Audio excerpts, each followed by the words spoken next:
আজকের দিনটা খুব ভালো কাটলো। ও ঠিক বলছত রে।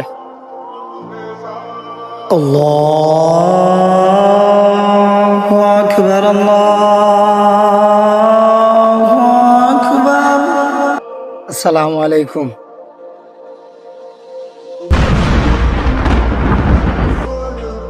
আজান হইতাছে, চলো নামাজে যাই।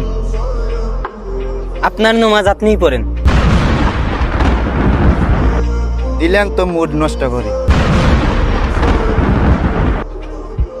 তোমরা কি মুসলমান? আরে ভাই কি বললেন? আমরা তো অবশ্যই মুসলমান। তাহলে কি 5 ওয়াক্ত নামাজ পড়া হয়? মাঝে মধ্যে। সব সময় পড়া হয় না, তবে মাঝে মধ্যে পড়ি।